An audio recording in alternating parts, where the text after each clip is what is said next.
Welcome back to another episode of Red Tinted Glasses, and welcome back, Calum, to the podcast as well, from his sabbatical or holiday, as we call it. And I suppose, Calum, we could actually just sit here and review our holidays because I've been away for a few days in Spain, hence the 1 week delay to the episodes. Because let's be honest, that's probably a more enjoyable thing to discuss right now than the current state of affairs on the pitch. Yeah, I think so. No point talking about the Hibs game. We'll just speak about how lovely a time we had in the sun, and neither of us too burnt as well, which is a miracle. But I'm sure some people will be a little bit disappointed that I didn't decide to stay and follow Dinamo Zagreb, and I have decided to come back and give them a second chance, or well, it's past second chance at this point. I don't know what chance they're on, millionth. Yeah, and obviously, hopefully, this episode, well, those that tune in regularly on YouTube will realise that this has been a pre-recorded video due to the glaring technical issues that I was having in your absence last week. But if you are watching on YouTube as well, for the first time or a regular listener, do hit that like button and do hit that subscribe button, notifications on, because we will be going live next Monday reviewing the weekend's game against Hearts, and also looking forward to our first Europa League fixture against Eintracht Frankfurt as well. And we've got loads of lives coming up because it is a very busy fixture schedule coming up in September, and the quickest way for us to bring you our thoughts on the games is by doing a live show. So do stay tuned for that as well. But Callum, unfortunately, we can't speak about our holidays, and we do have to speak about the football. Let's, before we get into the Hibs game, speak about Europe, because of course you're away. Phil Mayer joined me to discuss the groups. The fixtures have since been released, with the Dons starting, as we've just said, away to Eintracht Frankfurt before a home doubleheader against Helsinki and PAOK respectively, before the Dons go on the road twice to Greece and Helsinki before finishing at home on the 14th of December to Eintracht Frankfurt in a game I hope for our sake means nothing to Frankfurt and means everything to us. And they might rest a few players for that. What do you make, firstly, of the group and the way the fixtures have panned out? I'm disappointed we didn't get. I think was it Group F that had Ferencváros next. It's been a great excuse for me to go back to Budapest. That would have been lovely. And I think there was another decent trip in there too. Yeah, Fiorentina was in there. Oh, that would have been lovely, wouldn't it? Yeah, it's not a great group. I feel like we'll be doing very well, I think, to progress. I think that's very, very unlikely. If we concede less than 10 goals over the two games against Eintracht Frankfurt, I'll be very, very surprised, especially with the way we've been defending recently. However, a good trip. That's probably what we're looking at in terms of Eintracht Frankfurt for yourself, and for PAOK for me as well. However, I will not be going to Helsinki thanks to university, putting a spanner in the works. But I believe you're planning on going to Helsinki as well as Germany. Yeah, so both of them booked up. So it'll be Christmas markets at the end of November in Helsinki, and I'm looking forward to some German beer next week as well. And they've got a special flag made for the occasion. Should be coming at the end of this week, so maybe I'll unveil it on the live next Monday for those that haven't seen the design as well. A wee encouragement to get signed up to the YouTube channel as well. The club have released as well a 3-match package for the home fixtures, Callum, with the Helsinki game being the cheapest of the three, or the kind of one where you get the discount. Thoughts on the pricing for that? Because it seemed to divide opinion, I think it's safe to say.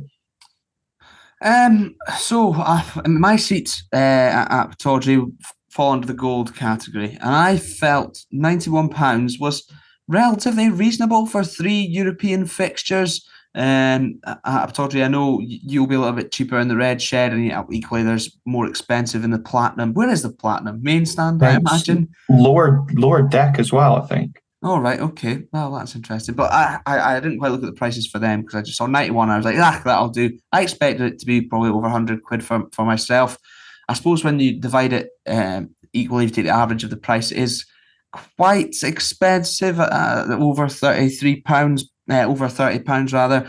But it's European football, baby. I guess we're going to have to get used to it. And when you consider, what is it, 28, or maybe it's gone up from that for Parkhead to not even see the pitch, and you're paying that to just go and get humped as well. I think it's relatively reasonable. I suppose. It was quite funny though how someone I saw worked out on social media that it was actually cheaper to buy it worked out better to buy the 3 game package with getting one ticket discounted than buying 2 tickets individually. I'm not sure quite how that works, but you get the benefit of that, and then maybe just sell that third ticket on as well.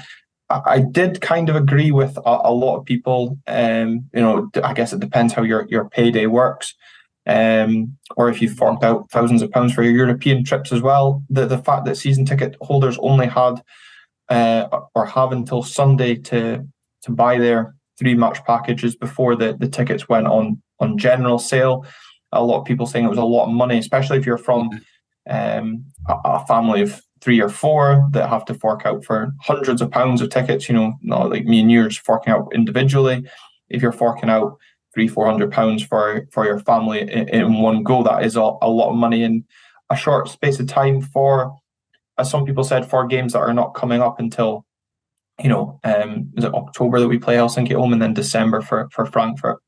Yeah, that is one thing which I think the tickets could have certainly been held for season ticket holders a little bit longer, considering it's December before our final game. It is quite in advance, but likewise they could have then, if they'd done that, then there still would have been other tickets available for non-season tickets. They could have done that nice and early doors. However, I suppose getting the money in maybe is their priority in that case. But a bit of an inconvenience, but at the same time, not many other alternatives for how you do it in terms of getting season tickets. And if you're not going to be going, then you need to open it up for other people too.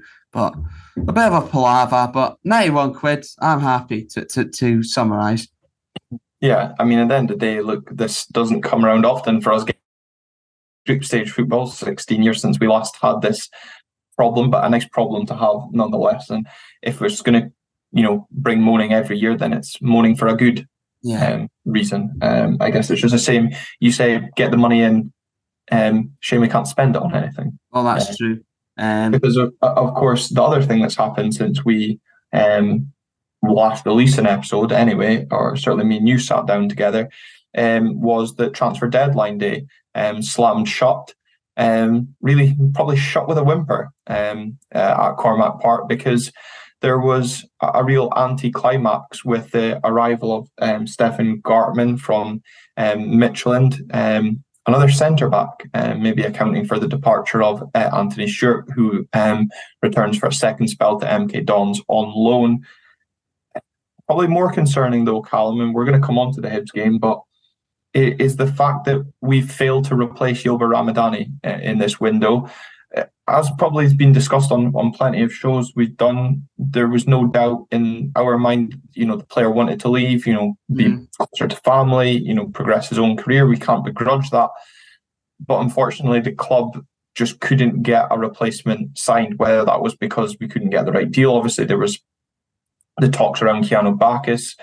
How far that materialised, nobody will know.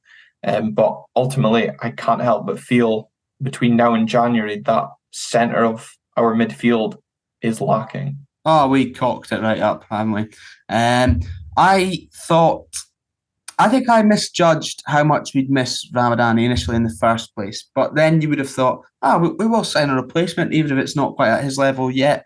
We'll get there. It'll be fine. A big jobber in the midfield, even ideally to just plank in front of the terrible defence at this point, and just break up the ball, give it to the more creative players. We didn't do that. And then my second concern was, having looked at how he's been performing so far, I think it's 2 man of the match performances in the Serie A. They beat Lazio.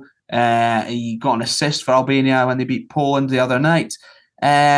We only got, 1.2 million for him? I'm thinking we've probably shortchanged ourselves there as well, which is a concern. So it's certainly something they'll need to work out between now and January, because it's looking like we're really, really missing him right now. And there is a very much Ramadani-shaped hole in that midfield, which will need sorted out, but we've kind of fucked ourselves, and we probably should have seen in the games that we've played that we do need a replacement by now as well. Yeah, and it's interesting that, you mentioned the fact that we've shortchanged ourselves, because I can't help but think that as well. A lot of people saying, it was a great deal for the club getting in $1 million, in terms of the profit that we created with this buy-sell model that the club are operating. And you can't argue that it was a good deal in terms of the money. But when you look at, as you've alluded to there, his performances since leaving the club, you can't help but feel we could have maybe got a little bit more out of that deal in terms of money coming in. I don't know if there's a sell on or maybe any additional bonuses we might get on top of that. But yeah, we're definitely light in that midfield, and it's really concerning because we now continue in the league yet to find 3 points as a really poor performance, and poor is probably misselling it. A lot of people maybe use a lot harsher words. It's probably up there with one of the poorest performances under Barry Robson, as the Dons went down 2-0 to managerless at the time. Hibernian, of course, they appointed Central Coast Mariners manager Nick Montgomery today, at time of recording anyway, as their new manager, and certainly an exciting appointment. I know that was a name that was linked or certainly touted when we were going through the phase of will he, won't he take the job in terms of Barry Robson. So annoyingly, one that will be watched with intrigue rather than amusement at Easter Road. But there's certainly no laughing matter as we went down 2-0. Calum, I know you weren't at the game, but you've been able to see the highlights and the goals especially. And I think the goals really are bad, aren't they? Terrible, absolutely awful. And whilst the game was on, I was doing a walking tour in Zagreb, learning about all the wars Croatia have been in, and we went underground to this little sort of basement that used to be used as a bunker, and we watched a little 20-minute movie about one of their wars, and came upstairs having gone down at 0-0 and 2-0 Hibs. So wanted to go back underneath there, and I've seen it all back. Well, not all of it back. I've seen the highlights. I've seen Rubezic chaos, and God, it's so powered up off defending. And I've looked at the squad, and if you include Johnny Hayes, there's 11 defenders there, and you'd like to think that between them, especially given some of the wages and fees we've paid, there would be 5 in there that would be able to cut that sort of shite out. However, to no avail. Early days yet, and hopefully over the international break, Barry has been able to sort it out. But, I mean, in that game alone, Rhys Williams and Ordadia and Gartenman, I suppose, all on loan, neither of them even on the bench. None of them are on the bench, spunking all those money and wages. What's the point? It was awful. It was really, really bad. I just wonder in Stefan's case if we hadn't maybe received some clearance, because of course the club, quite ironically, when he was first announced, of course, tweeted a picture of Michelin's new striker instead of course, Stefan himself. And it was swiftly deleted before. I can't even remember when it was re-announced, but it wasn't imminently re-announced, which provided a lot of hilarity and confusion whether or not the deal had gone through.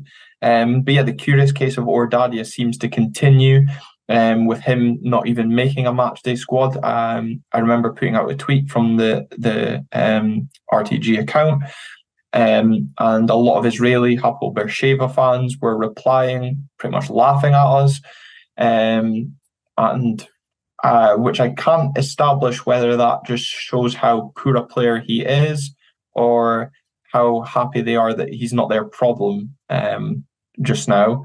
But yeah, concerning continues to be around Rhys Williams a lot. Again, there was a lot of talk around his attitude, his fitness, and yet to see any involvement of him. But you spoke about Rubezic, and you've seen the incident back. And you spoke like a man that wasn't at the game by the fact that you said that we'd kept a clean sheet when he was playing. Can't argue facts, Glenn. Facts may be, but Willie Miller called him I think it was a car crash or a bomb scare was the words he used on Sportsound, and you can't argue with God because he's speaking fact as well. And, he gives every Aberdeen fan a bit of a heart in their mouth moment. And, poor Davy Cormac's got a new heart in there.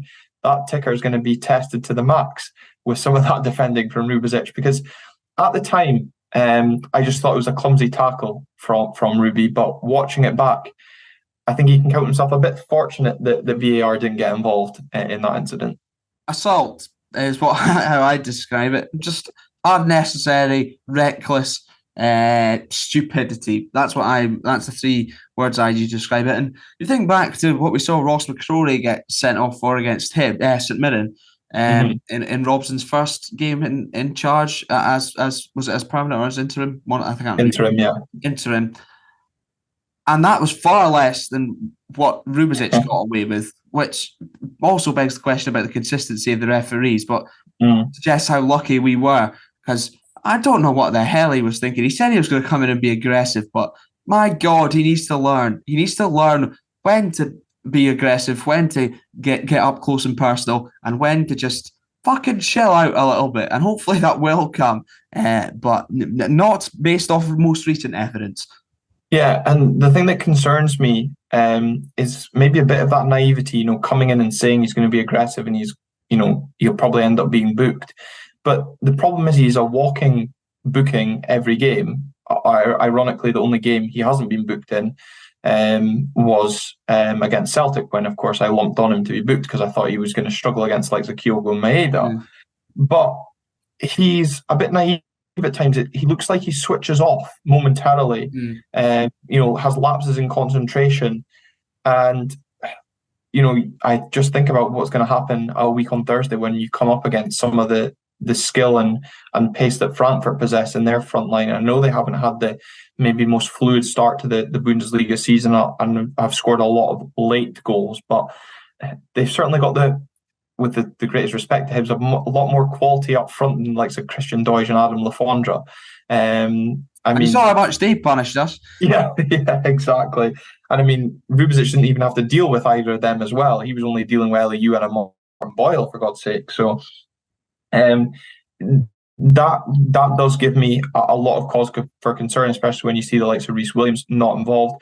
Like I said, I think Stefan's probably involvement was down to, I'm going to hope, paperwork, because of course he did play on the Thursday night for Midtjylland in the Conference League playoff, but missed the penalty that saw them get knocked out. So I'm sure he doesn't mind being out of the country for a while as well. But Connor Barron got his first start of the season in that game a weekend past ago, and he was not a player. I don't know how much you saw on social media after Calum that was maybe getting mixed reviews from people on X or Twitter, whatever you want to call it these days. Still Twitter, Glenn. Yeah, I know. I thought Connor actually had a really good game. Obviously took the place of Leighton Clarkson instead. I think a lot of people were probably surprised to see Duke continue to retain his starting spot. I certainly thought that was going to be a game that saw him rested in, and probably a little bit of pressure for Connor. But personally, I didn't think he did anything wrong or out of place. And funnily enough, I actually thought once Connor came off was when we looked at our worst. Again, if you want to spit facts, we had a clean sheet when Connor Barron was on the pitch, and we conceded when he came off. And Shady Mo, by the way, and Shady Mo. I mean, Shady Mo came on, pulled his hamstring within minutes, and was straight off. I mean, he looked pretty good though, and he was being utilised further up the park. Calum, give me the ball and let me run at someone for 5 minutes, and I'll look fucking good as well. I don't think you would, Ben. I'm sorry, but I don't think you would. My final product would be just as good, though. Well, we'll see. We'll see. He'll come good. Play him in his normal position, and it'll be fine if he doesn't pull his hamstring. What is his normal position? Winger. He's a bloody winger. Fucking stop playing him at wing back. That's another. Well, that was also a frustration. We made that substitution of Rubezic and Morris so we could shoehorn and continue a back five. It goes back to the point that you'd said after, was it St Mirren that you were away for? Yes, St Mirren, about the back five restricting us. And I couldn't help but feel the fact that we decided to bring on Shayden Morris for Rubicic at halftime was just so that we could persist with a back five, which also meant Nicky Devlin had to move into right centre half, which he looks more uncomfortable with than he does at right wing back. It's a good laugh, isn't it? I just hope that eventually Robson will get a divorce from the five at the back, because right now he's married to it. However, on Conor Barron, I obviously didn't see the game, but what I did hear was good things. And my dad was there, and he was impressed. And I know Conor's been away with under 21s in this international break as well. So hopefully this is the start of him getting it together. And not that I don't know if there's anything been wrong or whatever, but getting a run of games and performing, and hopefully that will result in him, signing a new contract and continuing to perform and being an able depute for Leighton Clarkson. Yeah, or you've got the centre mid position which he could hold down as well in there. Remains to be seen, because again a lot of people are kind of commenting on Graham Shinnie, the fact that people are saying his legs are gone, but I still can't help but feel he's doing the work of two players with Ramadani's absence in that midfield. And there was a point in the Hibs game, and you won't have seen it on the highlights, was he was running around the midfield carrying a note in one hand, trying to tackle Hibs players at one point, and he also had the ball at the edge of the box, still holding said note.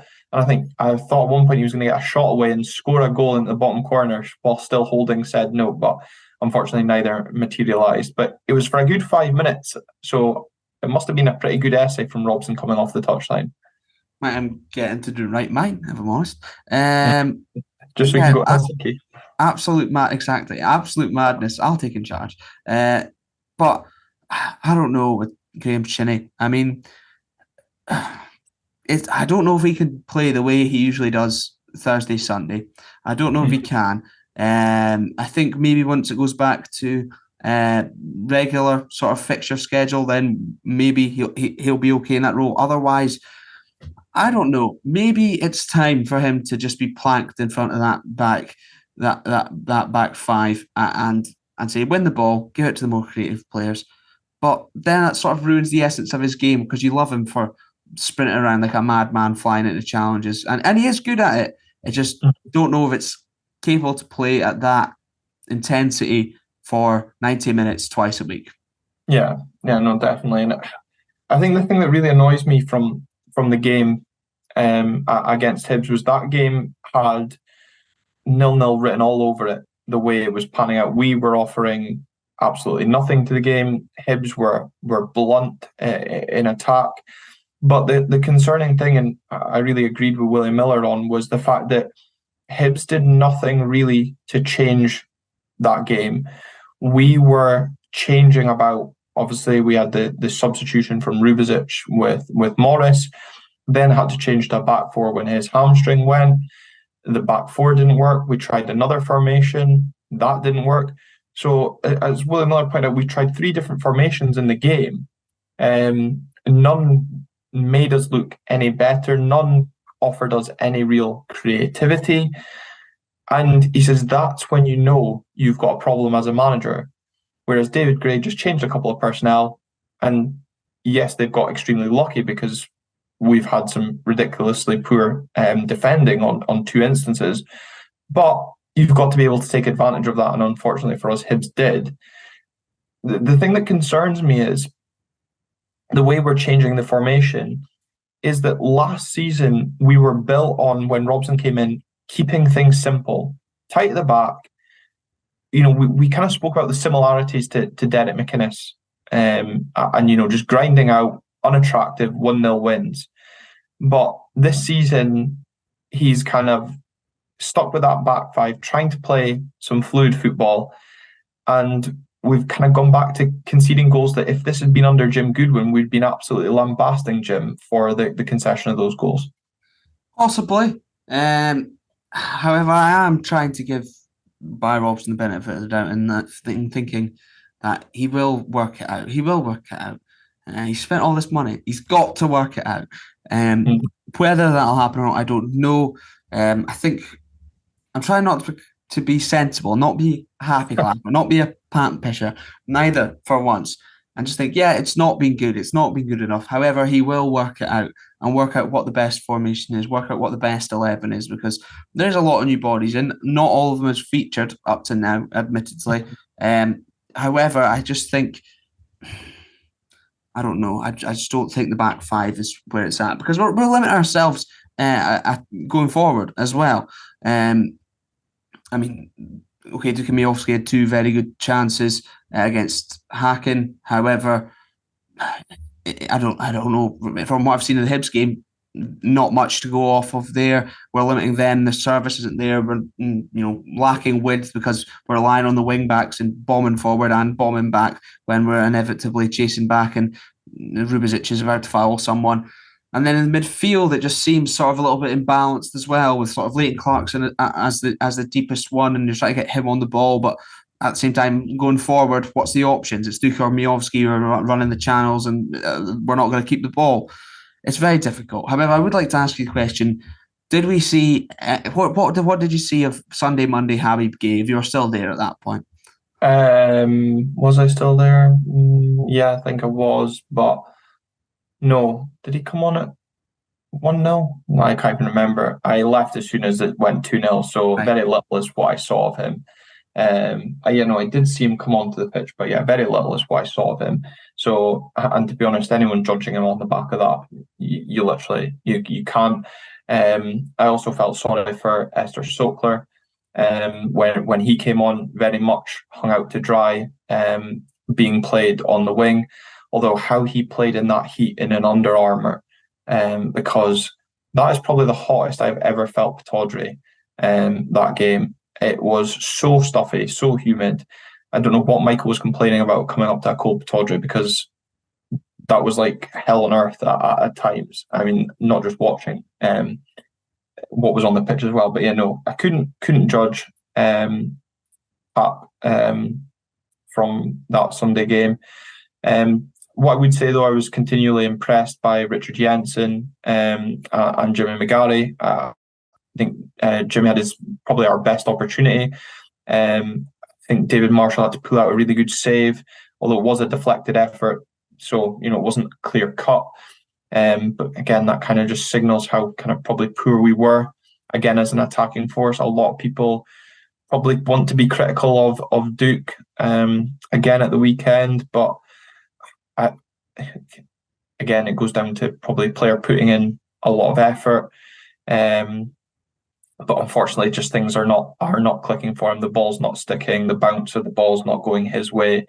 You could say that about a good few players in this team as well. But I think the ironic thing is as well, when I speak about Jensen and McGarry, is the fact that we've kind of sorted that left-hand side, but it's the other side that continues to be the problem. And all through pre-season, we thought the left was going to be the problem.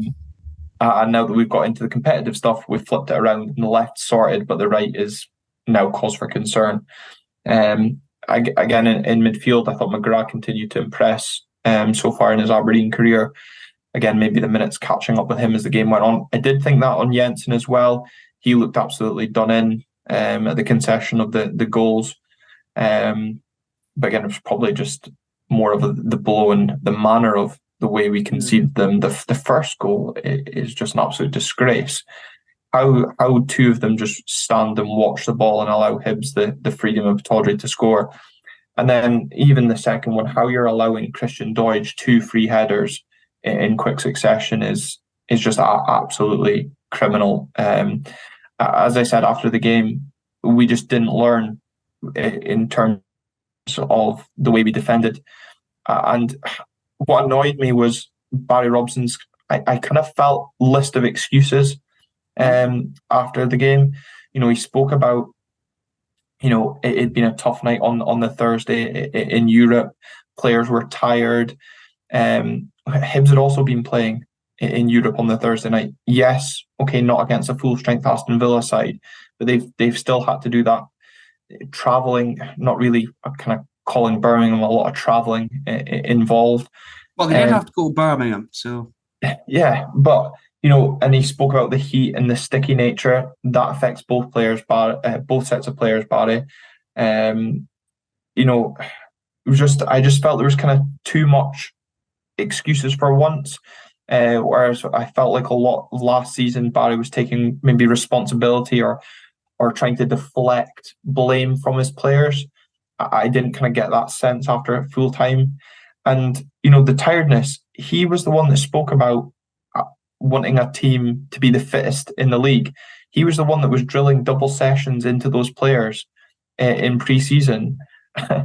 It feels weird to say so early in the season, but is that potentially coming back to haunt us already with that Thursday, Sunday set of games coming up? Possibly, which is why maybe the international break for for some of them is a good thing, I suppose. You mentioned about Jensen being leggy. It's just as well he's been flying across Europe playing for Finland, I guess. But for the most part, a lot of them will have had a lot of rest and hopefully a lot of work on the training pitch, working on shape and how to fucking transition, which Barry's so fond of. And doesn't seem to be working to excellent effect. But I'm just glad I wasn't there because Michael was there and I would have been next to the fence and it would have been fucking awful.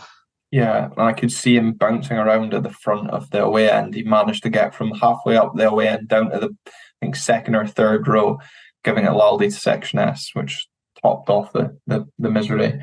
But before we speak about the next game against a team from Edinburgh, there's a big word beginning with P that is now probably circling AB24, maybe from keyboard warriors, pant pishers, happy clappers.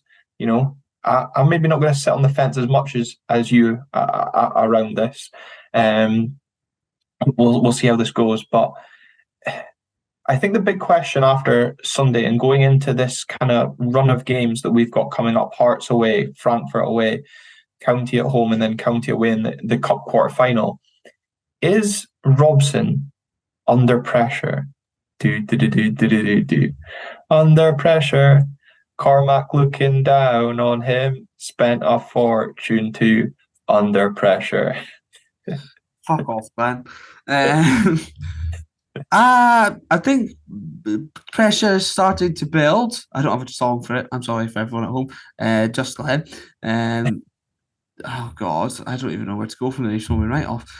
I don't know. I think maybe there is certain aspects of the sport. I'm sure that will be, well, everyone's wanting a lot better. Some may be leaning towards him not being the man for the job. Personally, I think I don't know if this is me in hope just because I really want to work for him or what. It's a big month. It's absolutely a big month. I think he will do okay. And if we do okay through this month, I've got faith that in October we're going to go fucking undefeated and smash it. So I don't know. I think it's early to judge. It's a lot of players. It was a big fucking rebuild. We knew that it was going to require a lot of bodies coming in because of how many players we had on loan last season. There is only so long that those sort of excuses or reasons, whatever way you look at it, I suppose, will wash. However, I think it's September, first international break. It hasn't been the easiest of starts. Okay, we probably missed a decent chance to get to the Europa League group stages. But and Sunday was heavily unacceptable. I think he will work it out. He will get there, and maybe leaning on Steve Agnew's experience, this is where maybe that'll sort of come to fruition, and we'll see some more of the benefits of that because it has been bad. Sometimes he has seemed naive in terms of his substitutions or the shape, or not being willing to change it at the right time, or changing it to the wrong thing and for it not being effective, as you said on Sunday. But I think he will get there. And we will maybe have to stick through this September. And once we get to October, I think we'll all be fine and dandy. And people have been away on a trip. They won't care at that point anymore. Enjoying some German beer and sun. They'll be fine, Glenn. I like how you mentioned we had a big rebuild with a lot of players on loan last season. Barry Robson doesn't like to mention the fact that we had how many loan players we had every fucking press conference. Yeah. And then signed 3 the bastards. Yeah, well, we signed 13 players in the summer, and that might prove to be unlucky for us the way things are going just now. But look, I'm kind of the same as you in the sense that I really hope it does work out for Barry, but I have a bad feeling about the next few weeks, and I can't help but feel if the next few weeks do go as badly as I fear, the kind of maybe small minority just now of disgruntled fans will begin to grow. And look, Barry knows himself because he mentioned it in his press conference pre-Hibs. I think it was pre-Hibs when, or it was maybe before the Hacken game, when he mentioned the fact that 1 week fans were saying that they wanted him out. I think it was after, it must have been pre-Hacken because he was speaking about it after the St Mirren game. Fans were saying that they wanted him out, but if we'd beaten Hacken and got through to the Europa League group stages, he'd probably been the best thing since sliced bread. And look, that is the fickle nature of football. Mm-hmm. And I can sit here and say, look, if we lose our next 3-4 games, I'll be wanting him out. Oh, but, yeah, that would be horrendous. You know, we win them. I mean, if we beat Frankfurt, he'll be hailed for God knows how long. And the thing is, he can live off of that for a while as well. It buys him extra pressure. But for me, the big game kind of coming up in this run, if the league form doesn't sort out, is that trip to Dingwall in a couple of weeks in that cup quarter final. Because I think what you said before we went recording, you're wanting at least 3 from the next 2 league games. I'm wanting at least 4. I think we've got to be picking up points at Tynecastle in some shape or form. But for me, that cup quarter final is probably a must win. I'm going to go as far as say that. I'd say so. I think in terms of Hearts, Ross County in the league, we need to be beating Ross County at home. I'd be content with 3 points. It's an improvement. We've not done well at Tynecastle recently at all. I mean, look at last season when we were in the Edinburgh Sandwich, lost 5-0 there, then we obviously had that cup game, and then lost 6-0 at Tynecastle. This time, another potentially high pressure situation for a manager, another Edinburgh Sandwich, and it's not got off to a good start. The bread's mouldy. Let's hope the other side's fucking brilliant at Tynecastle. I'd be delighted with 4 points from those 2 games. I'd be content with 3 and a cup semi-final. If it's a cup semi-final and 3 points in the league, I'd be content with that. With looking ahead to October, it's a little bit favourable, especially when you consider who Hearts and Hibs have. If you're not aware, in October, Hearts and Hibs both play both cheeks and each other. So realistically, one could end up with 3 points, one could end up with none, or they could both end up with 1. Meanwhile, we have Dundee at home, St Johnstone at home, and Kilmarnock away, which won't be easy, but you never know.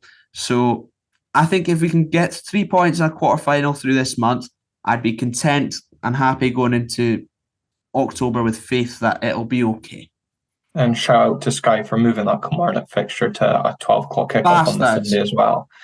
Bloody typical. I think, given obviously Celtic being out of the League Cup as well, it's absolutely imperative that we get back to Hampden as well. Go on. Sorry, what I would say is, but don't get fucking demolished at Tynecastle again. Don't get demolished. And if we can scrape our way through with a point with our horrible defence, then delighted over the moon. Carry on. Yeah, we'll come on to that game in just a second. But obviously, in between the game coming up this weekend at Tynecastle and the Ross County double header as well is a trip to Germany as we take on Eintracht Frankfurt as well. How much do you view that game? Again, we're going to preview that more in depth next week, but as a kind of a free hit for the squad, and you spoke there about not taking a heavy defeat at Tynecastle. If that was to be the case, we can't then afford to do that 4 days later in Frankfurt, because morale will be extremely low going into that Ross County game at home. From what I've seen so far, we will get spanked by Frankfurt. I know maybe they've not had the most fantastic start to the season. However, they are in the Bundesliga. We are bad at the moment, and I would absolutely expect them to destroy us. So if we can avoid destruction, then I would just be happy with that. And so long as everyone over there has a good time, I'm pretty content. However, a little jealous. And I'd be tempted to play all the lads that aren't fit against Frankfurt and just, use that as some time to get some match sharpness, get Reece Williams in there. If we've not had a bounce game over this weekend, by the way, then they are doing it wrong, because we could have been using all this time to get some other players up to sharpness. Yeah, that's a fair point, actually. It'd have been interesting to see if what they've done in training this week, gearing up. But I'm sure now that international football is over, you're all absolutely enthused for the return of club football after that little segment for Calum. Although depends, of course, what happened on Tuesday night, because of course Scotland could have qualified for the Euros by the time this episode goes out. So you might still be on a high and ignoring Callum's downward thoughts of destruction. But as we said, it is Tynecastle this Sunday. If you have got one of the golden tickets, well done you. Fortunately, we both will not be in attendance this weekend. But Callum, how important is it, do you feel, that we pick up something from this weekend? Because I can't help but feel this game really does have to be kind of the start of our league season, in terms of we can't afford to fall further behind Hearts, potentially Hibs. And you've already got Motherwell, Kilmarnock, St Mirren up with a decent haul of points on us already. You've spoken about October, but I can't help but feel we need to be taking something from this weekend. It is important. Look, I said I think my views is coming from a place of I don't expect us to go there and get anything at all, because of recent history, we never seem to do well down there. Likewise, Hearts don't tend to do well up here. However, we have seen Hibs miraculously win in Aberdeen, and that doesn't usually happen either. So maybe we're seeing a change here. And we'll pick something up. But I think it is important. I wouldn't say it's vital. I would say it's important because it's early days yet. But if we could go there and come away with a point, if we somehow perform a miracle and snatch 3, then I think that would really give the players confidence that they need, because right now they're probably pretty low. And likewise, give the fans. I mean, imagine if we go to Tynecastle and win there, and then all of a sudden, all you lot going to Germany, you'll be on cloud 9. So it is important. If we could take a point, I would be delighted with it. Just given recent track record, keeps them sort of in touching distance, I suppose, and no disaster. Yeah, we got spanked 5-0 there last season, Glenn. Come on. Yeah, well, I mean, we also went there with the opportunity to secure third place and rub it in their faces, and we failed miserably to do that as well. But of course, we've got to remember that Hearts do enjoy raising their game when Aberdeen visit Tynecastle as well. I'm just doing that for a bit of clickbait for a promo tweet and to wind up a few Hearts fans at the same time. But in all seriousness, they do seem to perform better against us than they do against other teams at Tynecastle as well. It's obviously been pointed out the fact that we should take encouragement from the fact that Motherwell and Kilmarnock have both taken points from Tynecastle this season.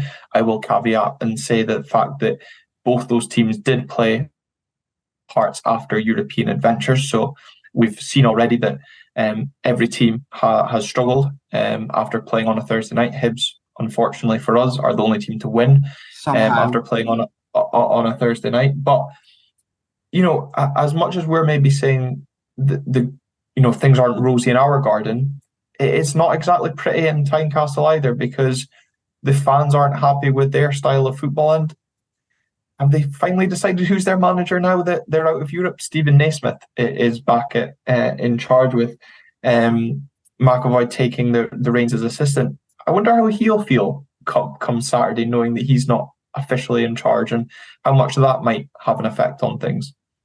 Very bizarre. However, just quickly before I speak about their managerial situation, you did say something about flowers and Pretty. Gorgie doesn't fucking smell flowers. It absolutely is humming. No. So I'm quite glad in a way I'm not going. However, I suppose maybe that now that there's actual clarity, I mean, I think everyone sort of knew everyone did know what was going on, and they knew that it was all just in place to please UEFA. However, it will be interesting to see, because it was Frank McAvoy making the final calls, or that's what they told everyone, and now it's Stephen Naismith. So it'll be interesting. I don't know if it'll have much impact on the change at all, though, to be honest. Hearts fans are maybe a bit happier that it's not so much of a shambles. I'd imagine, but I don't think it'll have much impact on the game. But they aren't happy down there either at the moment, and it's a big one. I wouldn't go as far as to say it's El Sakiko again in Edinburgh. However, had this been a month further down the line, quite possibly. So it's a big game for them, and I watched their highlights against Motherwell. They missed quite a lot of chances. However, on the opposite end, defensively, they were not fantastic. For Motherwell's goal, it was initially went to VAR, but Slattery it was about half a yard onside from the deeper defender. And I think Kai Rowles was just playing with Australia as well, hopefully on the other side of the world. Can't remember who they're playing. And there's a couple of them over there as well, so that's fine. Hopefully they're all fucking knackered. And we'll see Stephen Naismith blame it on it being hot and the players being tired come the end of it. Yeah, and I know a lot of the Hearts fans are not happy with the performances of Kai Rowles so far this season. He was a bit suspect in the games against PAOK. And again at the weekend, as you pointed out, for the Motherwell game, and probably now in a worldie against us, this always seems to be the case, but it just shows that there will be kind of opportunity for us to take advantage of defensive lapses in that Hearts back line. We just have to be clinical in doing so. Duke, I'm looking at you in particular after what we've seen so far from you this season. And at the same time, we just need to maybe cut out some of the silly mistakes that we've been making. But this will also be an interesting game, because I assume he's going to start, is how Ruby deals with playing in that environment that is Tynecastle, because might love it. He might thrive on it, but it also might be that kind of atmosphere where the Tynecastle crowd will look to pick out an Aberdeen player, and if he's making a few tackles early on that are borderline, we know how quickly that crowd can get on the back and probably influence a referee, given how close they are to the pitch. Probably, I suppose that's the benefit of the layout at Tynecastle. It will be interesting to see. In terms of us, we need to certainly go there and quieten them. I know it didn't really work last time we were there when we went 1-0 up. However, in terms, we need to keep things tight to start with. We need to let them get frustrated, let the crowd get frustrated, because that can influence things. And often when crowds do get on top of their own players, it doesn't end particularly well. And also for the protection of our own players, such as Rubezic as well, because if he gets drawn into it and plays the occasion, not the game, I suppose you could say, then that could also end badly, because it nearly ended badly against Hibs. But look, it's not going to be easy, and anything we take is a positive in my book.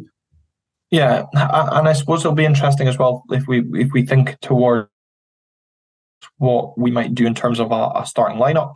Obviously, we're doing this before Wednesday, Thursday, when Barry Robson's going to come out with his pre-match press conference. We don't know if Shayden Morris is going to be fit. If he's not, what does that mean for the back five? Is that finally dropped, or do we see the emergence of maybe Johnny Hayes coming into the side and everybody moving along one? But then that would mean playing Jimmy McGarry out of position. McKenzie. Yeah. So it'll be interesting. Do we just stick to a flat back four for once? And then I guess the question is going to continue. I think Leighton Clarkson will come in to retain his place from Connor Barron, but people will continue to put question marks around, does Duke start in a 4-4-2? And international football hasn't been kind to him either, because his Cape Verde side threw away a 2-goal lead and lost 3-2 to Togo at the weekend as well. So if he was hoping for a bit of a break in international football, things still not going too well for him. No. However, Duke will come good. Let's remember, last season didn't start too hot, but then come January, he waits till October. Well, yeah, it's true. But hey, I think he'll come good. I don't know whether he will start. I don't know if he should start, given sort of how things have been going for him. Some of it not necessarily his fault. However, with all the travelling, sometimes and with the way things are going, give someone else a chance, give him a rest. We saw how good he can perform when he comes off the bench against more tired legs with sort of half an hour, 20 minutes to go. Maybe now is the time that does happen. Then that sort of begs the question, who comes in, be it Papi Habib Gay or Esther Sockler. You'd think Esther Sockler probably deserves the chance, given he's been waiting in the wings slightly longer. However, when our forwards aren't getting the service, is Esther Sockler the type of player that would bring in and be able to create something for himself, like Duke would be able to do? I don't know. It's a conundrum, and it'll be interesting. I just hope Barry Robson gets it right. I can't see him ditching the 5 for this game in particular, however.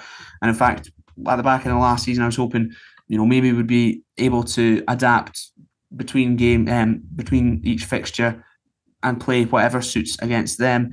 I would have thought Tynecastle away is probably one that would suit the 5, than a flat 4 where we could potentially be exposed, especially without the likes of Ramadani protecting us in the midfield.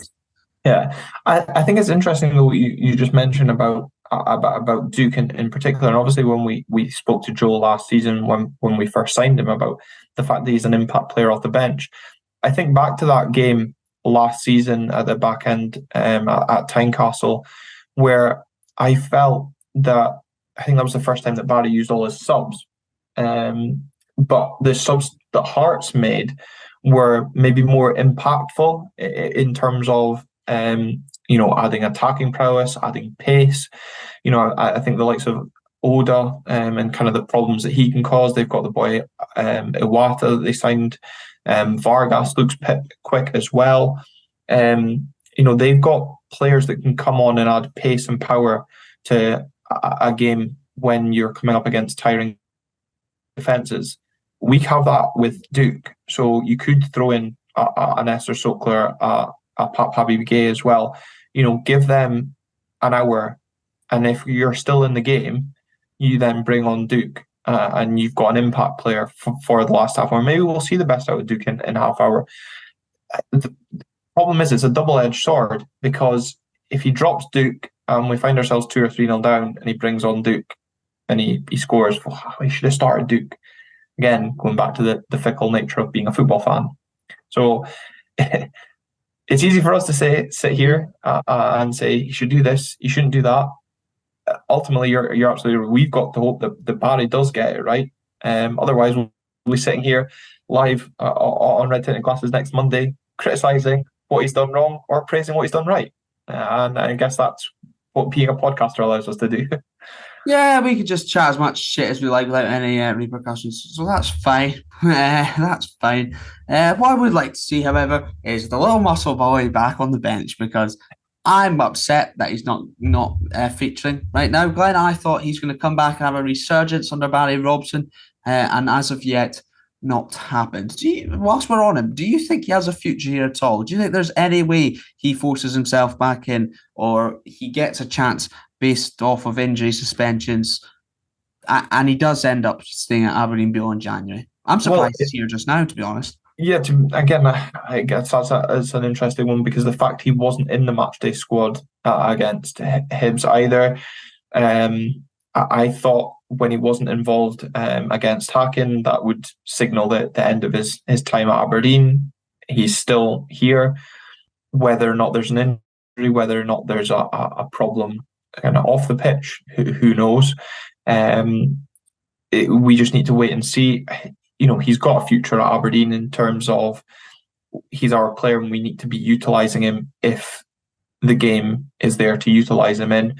A lot of people again brought up the fact he wasn't there. He was potentially an option in that game against Hibs to kind of come on maybe instead of an Esther Sockler, because Vinny is an out-and-out winger. Esther Sockler is not. Injuries could allow him an opportunity, but a game like Saturday is the perfect opportunity for these sort of fringe players to stake their claim with the big games coming up in Europe, and just a few days away. But also when things aren't quite going right for those that have been getting their chances, that's when you want to be battering the manager's door down to say, let me show you what I can offer to this team. Maybe he's just not trying hard enough in training. Maybe there's something else going on. Maybe he was due to leave, but we were waiting to see if we could get somebody else in instead.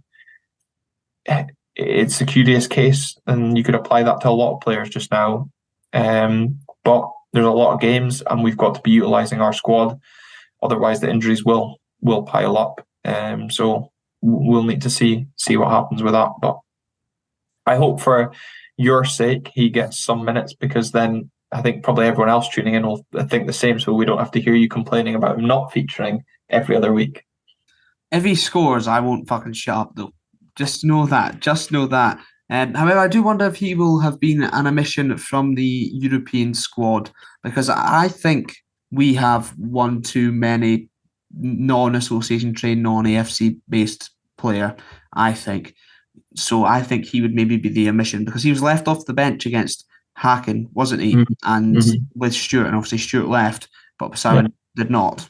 So I don't know. Well, that the squad has been submitted, but I don't actually know where to check it. I'm sure someone will know and comment on the YouTube channel. So I'll check the comments back on after the episode's been released. And actually, the person I know that'll know this most will be Paul Donaldson. So I'll await his comment on the video.